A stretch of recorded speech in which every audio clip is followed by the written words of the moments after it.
Hey, how's it going, everybody? My name is Eric, but you can call me Zesty. Now, you may be wondering why this review is dropping a little over a week after this movie dropped in theaters, and that's because I have been dreading making this review, plus this is my second time recording it because the footage got corrupted the first time. So, nothing I could really do about that. I would swear that there are forces of nature trying to stop me from making this video. But here I am anyways. Yeah, basically every other big movie reviewer has already talked about this movie, so you probably already know how bad it is, but I just really gotta dig into it, man. I'm just a critic at heart, and this was a very rough watch, so I just gotta talk about it. Plus, it's a comic book movie, and it seems like I have generated some kind of audience surrounding that as of late. By the way, yeah, speaking of the audience, holy fuck, I'm over 1,000 subscribers. Actually, let me check. As we're recording this video, I am at 1,313 subscribers, which is kind of insane to me. To be honest, I really never expected this channel to take off in the way that it has in the last couple of weeks, but it finally did, and it's kind of strange, but I don't know, I'm just rolling with it, so yeah, let's get into the review. By the way, later into this video there's going to be a spoiler discussion, but I will tell you before I get into them. I know most of you have probably already heard about what happens in this movie, because I also got spoiled on it like a week before I even saw it. But yeah, just a heads up if you care about that kind of thing. So last Friday, I saw Joker Folie A Deux, or as us Americans say, Folie A Deux. Now this is the sequel that nobody really asked for to Joker 2019, which was a quite surprising success to me, because in my opinion, it's not a great idea to make a movie surrounding a character that's always been intended to be an antagonist towards another character that for some reason or another just doesn't show up in the film. And obviously that depends on the character at hand, but a Joker movie with no Batman is like having a Venom movie with no Spider-Man. Wait, they make those? There's actually another one coming out at the end of the month. Isn't that a stupid fucking idea? Give me the milk! Caliente! So back when the first Joker movie was announced, I wasn't exactly inclined to go see it.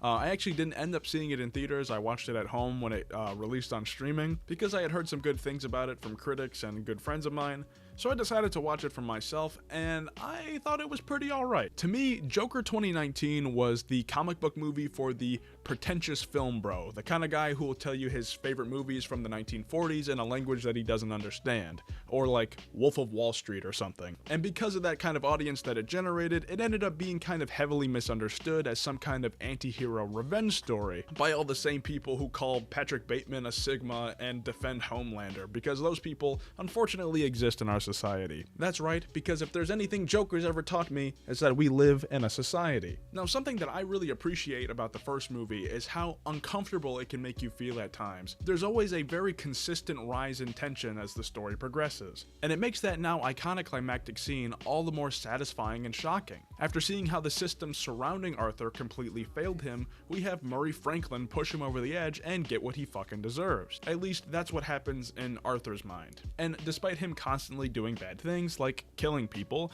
the film still manages to make you sympathize him on some degree. And while this did cause people to paint this film as encouraging the whole incel rhetoric that's been surrounding Joker for years, it's also an amazing achievement on the filmmaker's side to make you feel positively towards such a broken and outwardly cruel character. So the first thing I want to say about Joker 2 is that it falls flat on its fucking face to do any of the things I just talked about. There is no rise in tension as the story progresses, because there really is no story. The climactic scene is rather anticlimactic and single-handedly ruins any forward momentum that the first movie created and this movie could have potentially had. And I'm gonna go more into that in the spoiler section. The one thing that this movie almost does well is make you pity Arthur, but it's done in such a ham-fisted way that it almost feels like pointless shock value. And now, let's address the elephant in the room that I haven't even brought up yet, and I would like to do it by posing a question.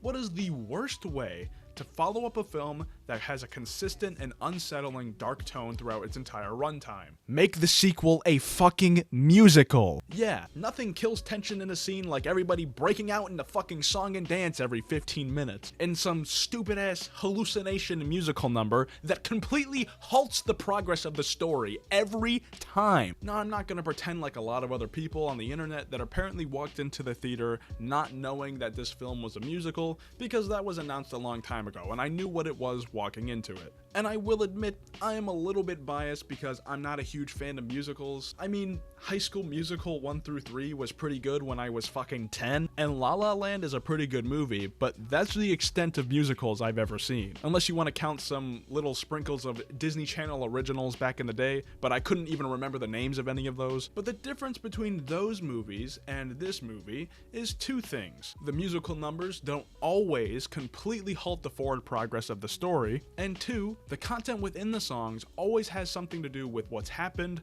what's currently happening, or what's going to happen in the future in the story. But I'd say roughly half of the musical numbers in this film feel fucking pointless, just like a complete afterthought, and they add in so many of them that you just get tired. It's like, please, just stop fucking singing for 1 second. Every even close to dramatic or good scene ends with them breaking out into a musical number. It's really frustrating. And the worst part is, a lot of the music isn't even very catchy or memorable. After walking out of the theater, I can really only remember 1 or 2 songs that I could vividly remember and like could recall a couple of lyrics to. Now, a week after watching the film, I don't remember any of them. And it's clear that they were going for this old-timey singing in the rain type of deal. So I understand that's not gonna be everybody's cup of tea.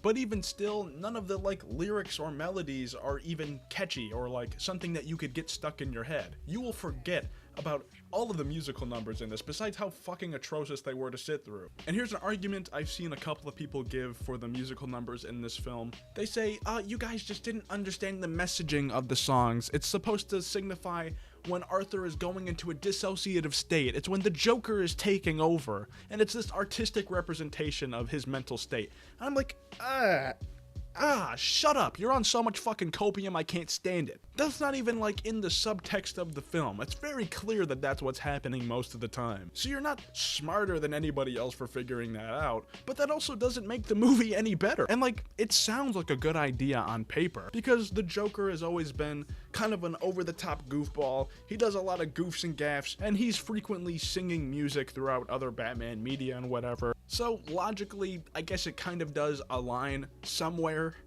But with the amount of them that are in this film and how poorly executed they feel, it feels like it's just trying to drag out this fucking pointless film. Almost any other defense people have for this movie is that, oh, you guys just don't like musicals, or that you're stupid and didn't understand it. I just really don't understand why people are on such high dosages of copium for this fucking movie. A not insignificant amount of people walked out of the theater during my showing. Mind you, this was opening night.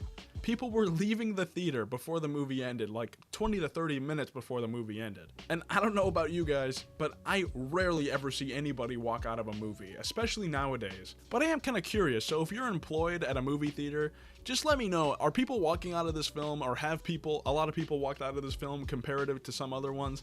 Leave that down in the comments if you've ever...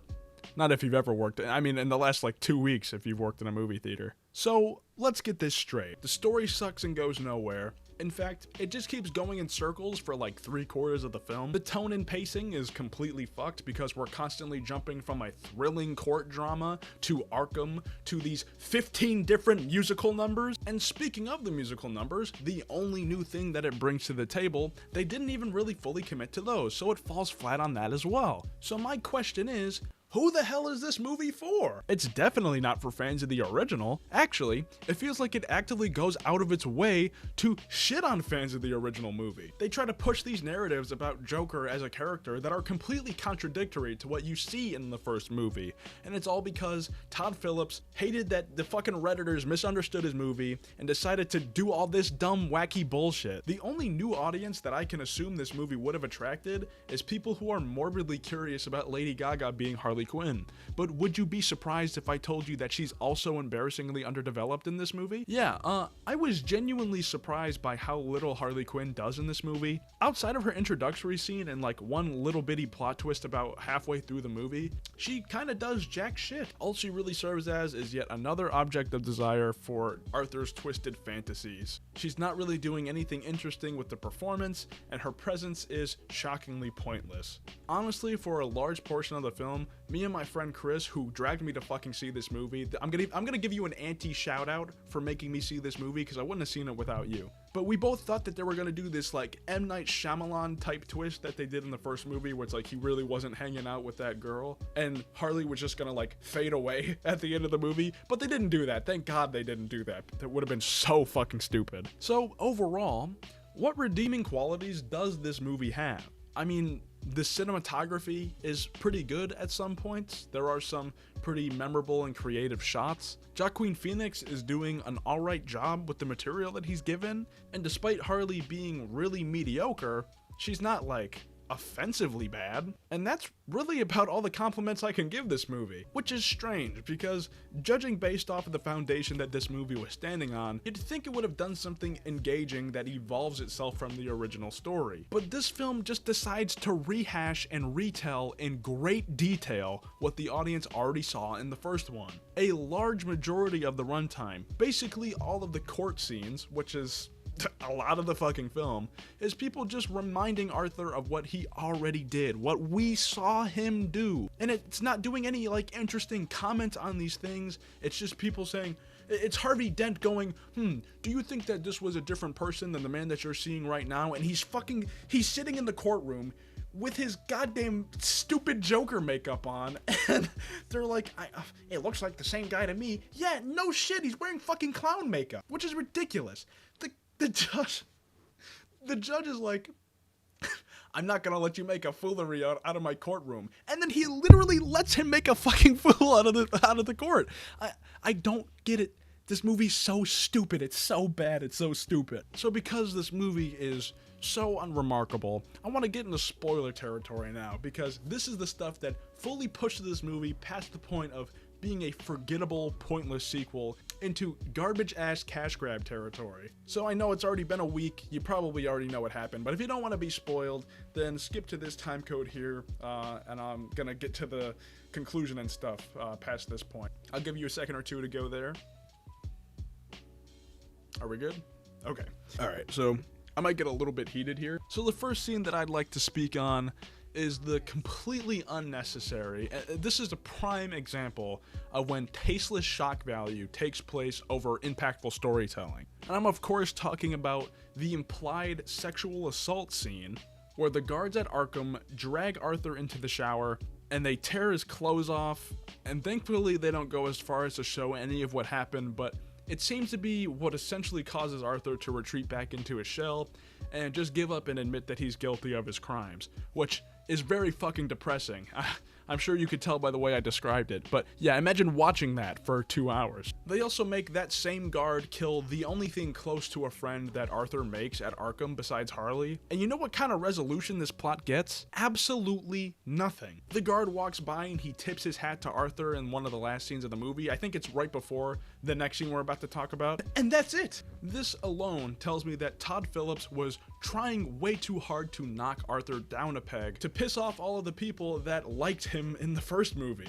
And this pisses me off for a couple of reasons, but the most prominent is that I think male sexual assault representation is important considering the huge stigma that still surrounds it to this day, but having it used in this context is kinda gross and really unnecessary. The second scene that I'd like to talk about is when Gary Puddles is brought in to testify as a witness in court. And I think that this scene was unironically the best scene in the movie, but it is absolutely ruined by this ridiculous accent that Arthur is doing. And I wish that I had footage of this fucking movie, but it's not out on streaming yet, so I can't get anything but cam footage, and that's super illegal. YouTube will take this video down. It's almost like a southern black scent, but it's so like over the top, and I just can't even believe that somebody decided to have him do this in the film. I can't believe that this got past, like, the test screenings. Oh yeah, by the way, there was no fucking test screenings. Todd Phillips went out of his way to have no test screenings. He thought that this film was going to be perfect, that it was going to come off the shelf, and it was going to do numbers. It was going to make $1 billion Joke-dollars, just like the first movie. 1 billion Joker bucks. I just can't for the life of me understand who decided to let him do this. How this even made it into the final product is fucking insane to me. And the last scene that I want to discuss, of course, is the most controversial and probably the one that you've already had spoiled for you, is at the end of the movie when this character that we've had a couple of menacing shots of before, just kind of looking angry in Arkham, he walks up to Arthur and he starts telling him a joke. And it ends with the same thing that he said to Murray in the first film. You get what you fucking deserve. And he shanks Arthur like 8 times in the stomach. And Arthur bleeds out on the floor, right? He dies at the end of the film. Arthur Fleck, the Joker, is dead. And in the background, you can kind of hear, and it's blurred and you can kind of see it, but the other guy who stabbed him is using the knife to carve a smile into his face. And what I find really interesting about this is that there was some behind the scenes stuff that was released about these 2 movies. And it turns out that Todd Phillips wanted Arthur Fleck at the end of the first movie to do carving the smile in his face, kind of akin to Heath Ledger's Joker. But at the time when Joker 1 was in production, Christopher Nolan was still kind of working for WB behind the scenes, and he decided to try and like veto that scene. He got some executives at WB to stop Todd Phillips from doing that in the first movie. But now that Christopher Nolan is no longer associated with WB, Todd Phillips could do whatever he wants with the idea. So he decided to do it at the end of this film and have a completely fucking nobody character that we weren't even introduced to barely do it at the end of this film. And it kind of just shows how much respect Todd Phillips has for this character and for the IP. And it's quite little if you can't tell by how shitty this film is. So now I want to talk numbers, because I'm sure you'll hear all the time about movies nowadays that are releasing to very poor box office performances, studios not making exactly as much money as they were expecting. You know, we just heard this thing about Sony with Concord, you know, the game shut down after like 11 days, and it looks like they're about to lose over like $150 million over that, or however much it is, I don't remember. So this is like a big fucking deal. Some companies are just straight up losing money on these things that they think are going to be these huge blockbuster movies that perform super well and sell all these Halloween costumes and toys and whatever, you know? So let me just look it up here, because I don't actually remember the exact number. Joker 2 opening weekend. I mean, I just look up Joker 2 and there's a Screen Rant article that says Joker 2 records one of the worst week 2 drops in history. Damn. Terrifier 3 just beat Joker 2 in sales, man. Oh no. So Joker 2 opening weekend made $37.7 million, right? And in its second weekend, it's set to make 6.7 to 7 million. That is fucking abysmal. For reference, the first Joker 2019 made 247 million worldwide opening weekend.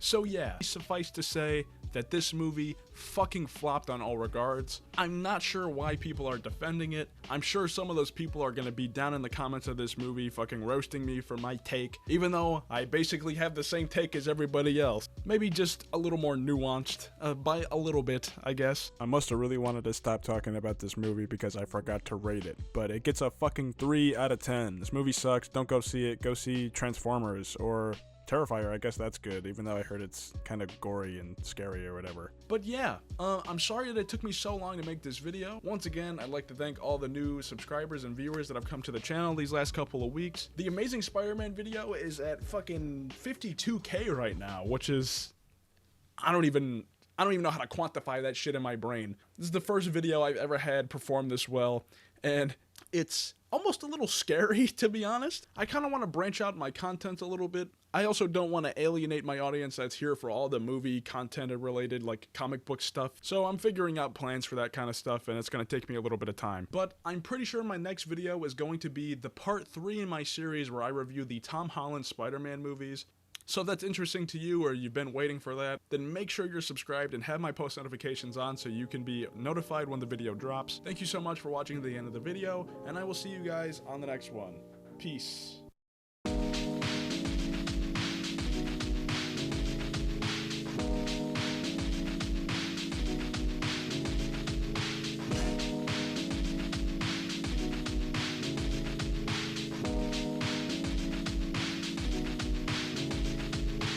What?